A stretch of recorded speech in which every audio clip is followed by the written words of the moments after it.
everyone, it's CubeChamp, and today we're going to be going over the top 10 things all beginner cubers should know. Starting off in cubing can be difficult, and it can be demoralizing if you aren't getting faster. I'm here to share with you some tips that I can guarantee will help you get faster, while also making cubing more fun in general. Number 1, notation. When you're cubing, you've undoubtedly come across different sorts of algorithms. Algorithms are the key to getting faster in cubing, and they are all written in algorithm notation. Let's first go over the different moves you will see. The letter you see will determine what layer of the cube you are moving, and whatever is after the letter, it can either be nothing, an apostrophe, or a 2, will determine what direction that layer is moving in. The way each layer will move is always clockwise relative to the centerpiece of the layer you are turning. For example, if you're doing a U move, since this is the up layer, this layer is what you want to be turning clockwise. So this centerpiece should turn clockwise. So when I do a U move, it is turning this piece clockwise.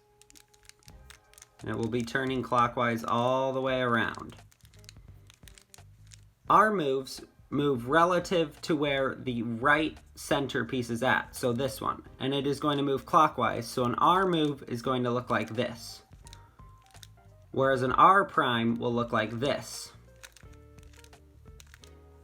An L move will go the opposite way, with an L going this way because it is moving clockwise around its centerpiece, and an L prime will be going this way as it is going clockwise around the centerpiece. D moves are like this, it's turning clockwise, and D primes go this way. F moves are the easiest to see because the centerpiece is already facing you. It's turning clockwise and then counterclockwise. B moves go this direction, because if you turn it over here, it's still moving clockwise around its center. And then B prime moves will go this way. Let's go ahead and test our new knowledge in the example of an algorithm. We will follow the algorithm listed above. R, U. R prime, U. R, U, 2, R prime. Number 2, finger tricks. One of the easiest ways to get faster is to learn different finger tricks.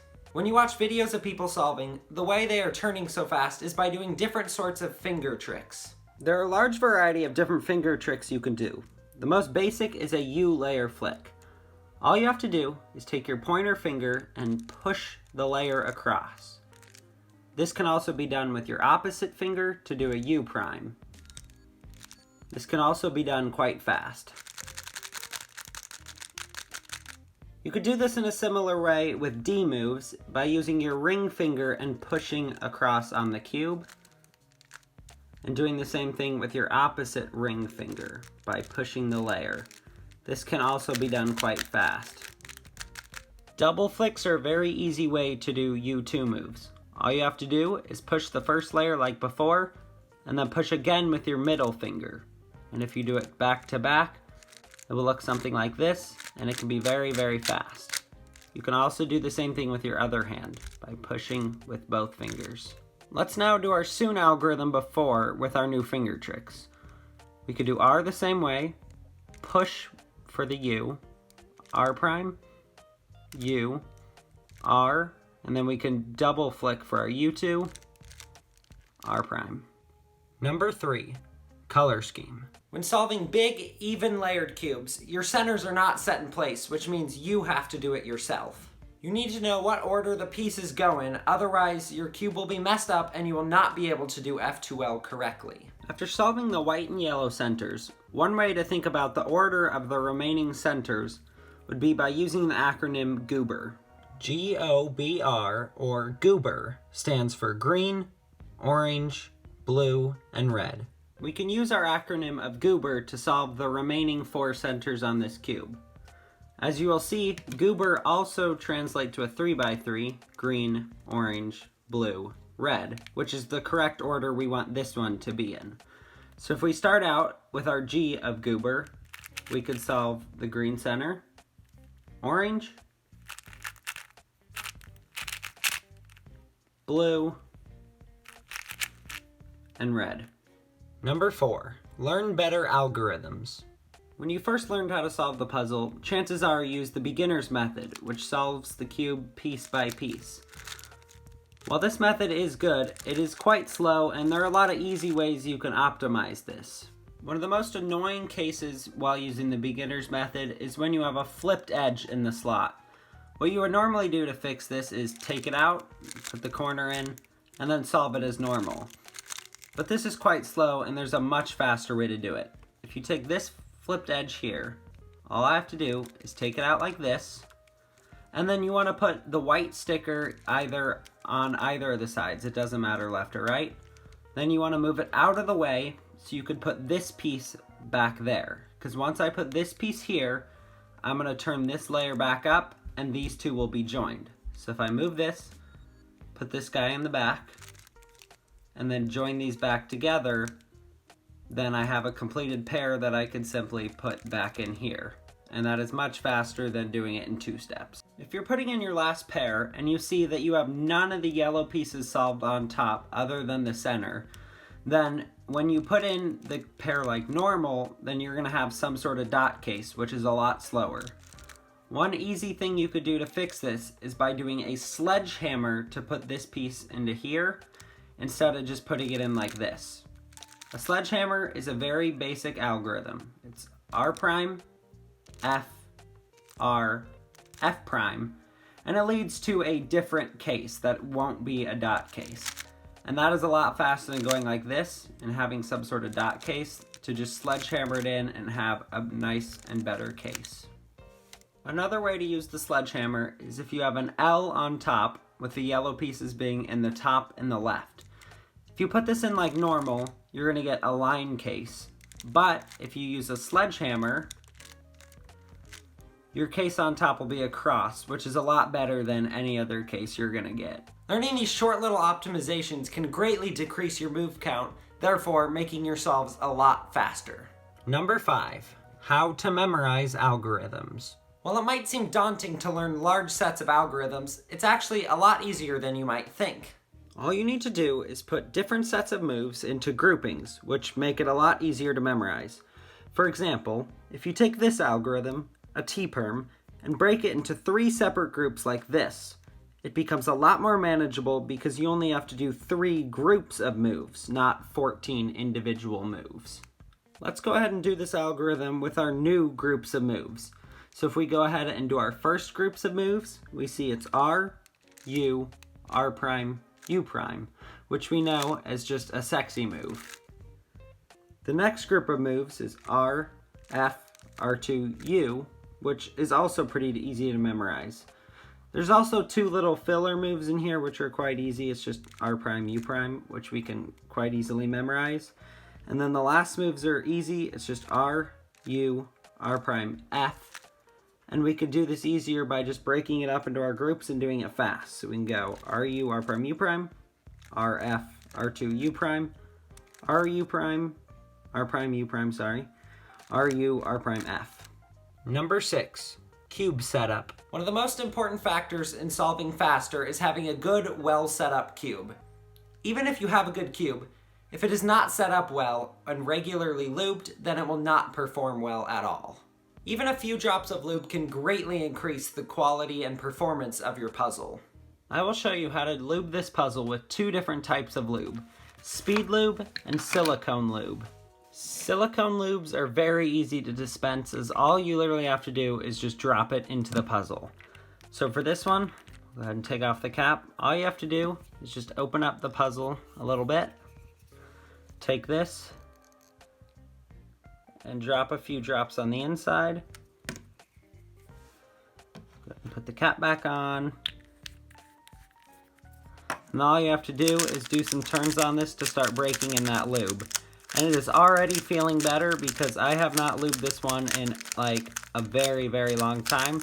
So even just putting a few drops of lube in like that will greatly increase the performance of your cube. When using speed lube, there might be a little black cap on top of the syringe. To start, all you want to do is take that little thing off and put on this dispenser. Once you have that on, You could take it and dispense it just like you normally would. What you want to start to do though first is take out maybe an edge piece. And you can use this edge piece to have lube. What you have to do is just drop a little bit of it on. You don't have to put a lot because a little bit will go a long way. You can put a little bit down on the bottom and a little bit on the actual piece itself. And you can pop it back into the piece. And you can just start to break this in. And it definitely feels a lot faster and a lot smoother than it was. I have a little towel here, and sometimes with speed lube it can get a bit messy, so you could just kind of wipe it down if you need to. And it already feels a lot better. Number 7, practice time. Even if you do all these steps, you still won't be able to get faster if you don't consistently practice. I would recommend creating a space for you to practice. That way when you are in that space, you could stay focused and practice. Even if you don't have a cube timer, there's still a lot of different ways you can time your solves. I would recommend using CS Timer on computer and Cube Time on your phone. Number 8, how to scramble faster. One of the easiest ways to scramble faster is to focus on the double moves. In our given scramble above, we could see that it starts with double moves, and as long as we know which layer it is, we could just instantly do that. We don't have to worry about what direction to move the cube in because you're just going it twice. You can do it in any direction you want. So if we go to our next things, this might take a little bit to think. L prime, R prime, but then we come up another double move. We could just go D2, R prime. Here we have 3 in a row, which makes it very, very easy to do. We could just do D2, B2, F2. And if you keep doing this, it just makes it a lot easier to scramble if you really focus on the double moves. Number 9, different events. If you ever find yourself getting bored with a 3x3, there are a lot of different other events you can try out. The main grouping of these cubes are the N by N events, which are all the events 2x2 up through 7x7. These events are very similar, and 4x4 through 7x7 are basically solved into just a 3x3, and a 2x2 is just an easier 3x3. The side events are the other puzzles officially recognized by the World Cube Association, which include the Megaminx, which is really just another version of the 3x3. You solve it exactly the same way until the last layer. The Scube, which is quite easy, only requires one algorithm, and it turns around each corner piece like this. The Square One, which is the only WCA puzzle that can shapeshift. And then the Pyraminx, which is just a triangle cube, and it is quite actually easy to solve.